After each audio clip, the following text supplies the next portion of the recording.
அப்படின்னு எனக்குள்ளே ஒரு சின்ன ஆர்வத்தை உருவாக்கி முதலில் உலகத்தூர் ஐயா அவர்களையும் தமிழ் படைப்பாளர் சங்கத்துடைய தலைவராக இருக்கக்கூடிய சம்பத் ஐயா அவர்களையும் நம்முடைய துரைமுருகன் ஐயா அவர்களையும் அழைத்து சென்று திருக்கோவிலூரிலே விழுப்புரம் மாவட்ட ஐயாணி மேல கரகாட்ட கலைஞர்கள் நல சங்கம் என்ற ஒரு சங்கத்தை உருவாக்கி அந்த சங்கத்திற்கு ஒரு விழா எடுப்பதற்கு ஐயா அவர்களை மூவர்களையும் அழைத்து சென்று அந்த விழாவை சிறப்பாக நடத்தி இவர்களுடைய ஆலோசனையை நான் கேட்டு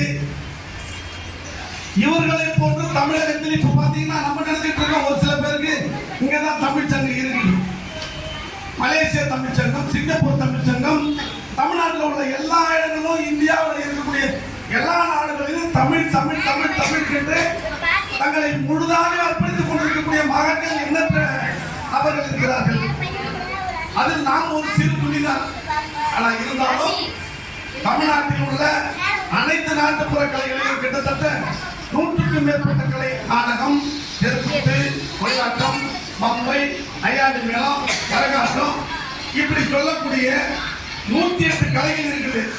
இந்த கலைகளை எல்லாம் ஒருங்கிணைச்சு இதே மாதிரி ஒரு சங்கமா உருவாக்கி நமக்கான கோரிக்கை அரசுகிட்ட கேட்கறதுக்கு இது ஒரு வழி தம்பின்னு எனக்கு இந்த மும்மூர்த்திகளும் ஒரு விலையை போட்டுட்டாங்க. அது இதுக்கிடையில ஒரு 8 வருஷம் 10 வருஷம் அவங்களோட நமக்கு தொடர்பு இல்லை. 10 வருஷம் இருக்கும் ஐயா, 8 வருஷம் இருக்கும். மறுபடி பார்க்கும் பொழுது பெரிய ஆலமரமா ஆல விருட்சமா இருக்கு. 28 மாவட்டத்தில் எங்களுடைய அமைப்பு இருக்கு. அதுல கிட்டத்தட்ட 35,000 கலைஞர்கள் உறுப்பினராக இருக்காங்க. இது ஐயா வந்து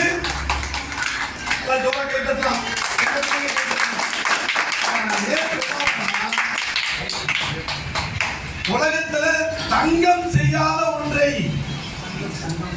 சங்கம் செய்யும். நீங்க எவ்வளவு காசு பணம் வச்சிருக்கலாம், நகை நட்டு வச்சிருக்கலாம், அதை வச்சு ஒன்றுமே செய்ய முடியாது. சாப்பிடலாம்.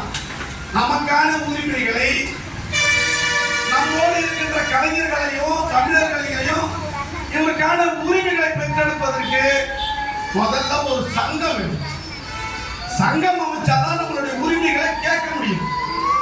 தட்டுகள் திறக்கப்படும், கேள்விகள் கொடுக்கப்படும், தட்டுகள் திறக்கப்படும். நம்ம கேட்டதுக்கு அப்புறம் தான் எல்லாம் கொடுக்குறாங்க.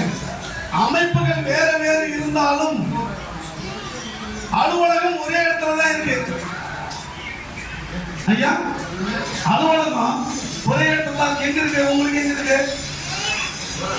சென்னையில எழும்பூர்ல இருக்கு. தமிழ் சங்கத்துடைய அலுவலகம், தலைமை அலுவலகம் தமிழ் வளர்ச்சித்துறையோட இயக்குனர், ஆமா அங்கதான் இருக்கு.